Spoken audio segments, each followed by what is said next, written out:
It's no secret that travel is stressful. Benjamin Franklin once said. Merriam-Webster's dictionary defines packing as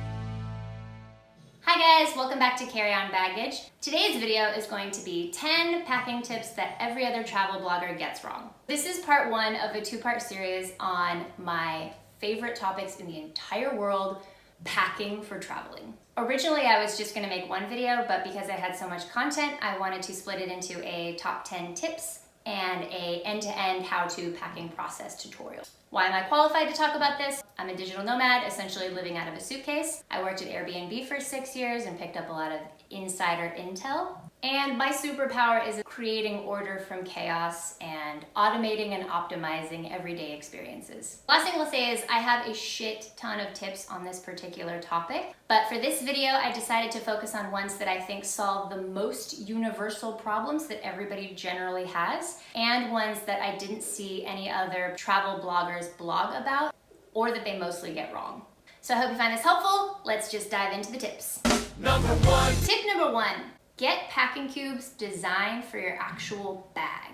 Most nicer backpacks have an accessory line that goes with them, and when you actually get the packing cubes that are meant to go with your bag, they just Tetris beautifully together. It also is the best way to make the most effective use of the space in your bag itself.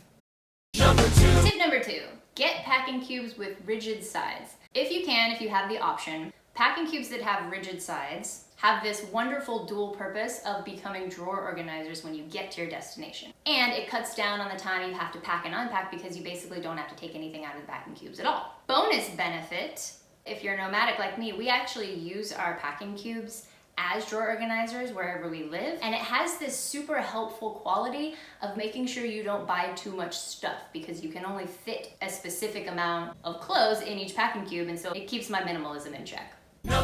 Tip number three, use different colored packing cubes. I promise this is the last packing cube tip, although I do have quite a love affair with packing cubes. Using different colored packing cubes has this psychological effect of building a mental reference of where you're keeping everything, which just saves you a bunch of mental energy searching for something because you know exactly which cube it's in.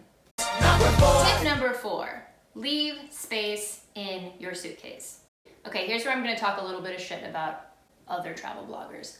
For some reason, it's a common theme among packing tips to basically try and cram as much shit as humanly possible into an existing suitcase. Tips like wear your bulkiest items on the flight. The real solution is to pack smarter so you don't have to have as much stuff with you. With that in mind, intentionally leave yourself extra space in your suitcase because you will magically acquire more shit when you travel. I don't know how it happens. Even if you never go shopping, somehow your stuff never quite fits in your bag the same way coming home. You don't want to be guy who obviously bought too much shit while he was traveling and now has to carry a Nordstrom bag around and shoves it up into the overhead bin, wasting everybody's time behind him in line while they're waiting to get on the plane. You don't want to be that guy. Pack accordingly. My bag has two settings, a smaller setting and a larger setting. And whenever I pack all my stuff, I keep it on the smaller setting here. That way I know I've at least definitely got some room on the way back just in case, because I can undo these zippers and then it's on the larger setting. Tip number five, keep a stocked toiletry bag in your suitcase or with your packing cubes, or you can even keep it in your bathroom. The point is to keep your dock kit completely stocked with everything you need so you're not repacking the stuff from your own shower. Now this does mean you have to buy little mini bottles. I love Muji for this purpose. They have the world's best selection of tiny little mini bottles and containers, even better than Container Store, I will say this. It's a little bit of energy up front to have smaller bottles instead of just packing what you normally use, but it saves you so much time packing. Another hack here that I love is to keep a checklist of everything that should be in your toiletry case, so that when you come home, if you used up all your toothpaste or your shampoo, you know that you need to refill that. You refill it when you remember that you ran out of it, and then you don't have to even think about it when you get packed for your next trip. Also, after your trip is over, restock it before you put it away so you don't have to pack it next time. Rookie mistake here. Do not use those travel bottles that you've undoubtedly collected from various hotels over the years. I don't know why we all keep these. You never use them because you always want to use the products that you use during your normal life. And you always think you're gonna have a use for them. Maybe when guests come over, they'll use it. No, everybody wants to use their own shit. And unless you're staying in really nice hotels that have really expensive products, chances are that stuff is crap anyway. Just stop collecting that shit. Number 6. Tip 6. Refill your toiletry stash at a day spa. You have a kit with empty bottles in it. You can bring it with you the next time you go to a spa, and then you just fill it up with all of their products. It's a quick hack to get super nice serums and lotions for nothing. Another tip along that line, Sephora is actually required by company policy to give you a sample of anything in their store. So if you have a super expensive lotion that you like and you don't want to bring your whole bottle, you can just go into the store and say, hey, can I get a sample of that? And they'll give you a little travel size sample. Also, Sephora keeps in stock a whole bunch of those tiny little sample bottles. Next to Muji, Sephora is a top spot to get those great sample bottles. 7. Tip 7. Buy a few things locally. Depending on where you're going, certain hair and skin products can actually be better to buy locally because in some places, those products are designed to specifically work with the pH levels of the water. Obviously, if you're going to New York City, that's not going to be applicable, but do a quick Google search of the place you're going to and you can find out really quickly if it's better to buy local. Number 8. Tip 8. Be smart about the fabrics you choose, but don't overdo it.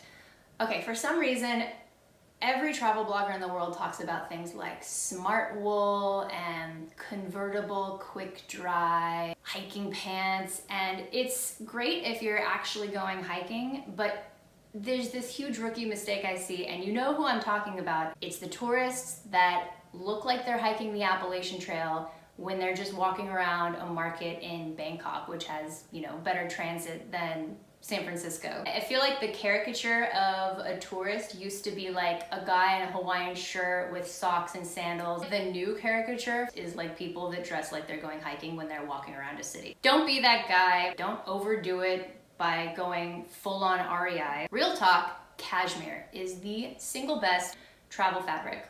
It's warm, it's super soft, it's comfortable, it's light, and it packs super tight. Other fabrics I love, Uniqlo's underwear. And by that I don't just mean underwear, I mean all of their underwear. It is a miracle fabric. It is so comfortable and it's so tiny, I swear to God, somehow it takes up negative space in a suitcase. It's the only underwear I actually own, and honestly I end up using them as swimsuit bottoms half the time, so they're super versatile too.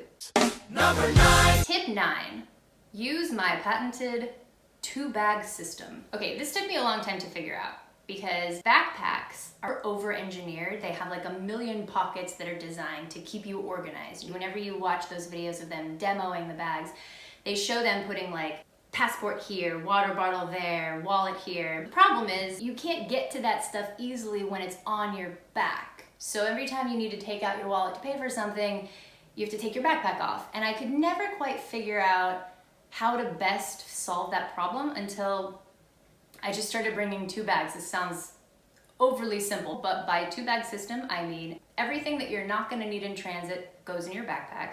Everything you need during transit goes on a shoulder bag. Because you need a second bag, but you also don't wanna make the rookie mistake of being front backpack guy. You know this person too.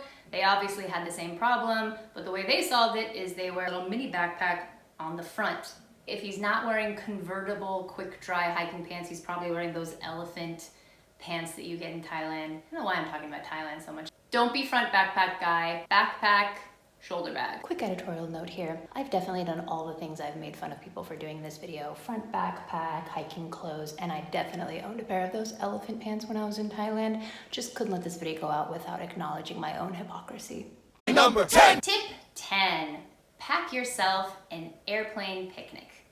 Airline food jokes aside, this tip is varsity. What you do is you get yourself a disposable bento box and then you fill it up with stuff you would want to eat on the plane. I really like a nice selection of meats and cheeses, some breads, some fruits and veggies. Apologies for being wasteful with the disposable boxes. I've tried a couple of times lugging reusable Tupperware with me while I travel. I tried once. This is the one exception I make. It's just a lot easier to dispose of this after you're done with it. So disposable bento box, fill it with treats, and enjoy a dope-ass meal on your flight. It's honestly a little thing that just makes the commute spark as much joy as the vacation itself.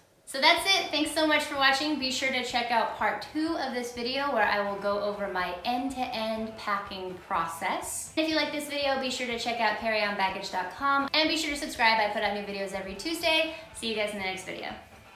Woo! My superpower is turning chaos. We can do this. What is that fucking word?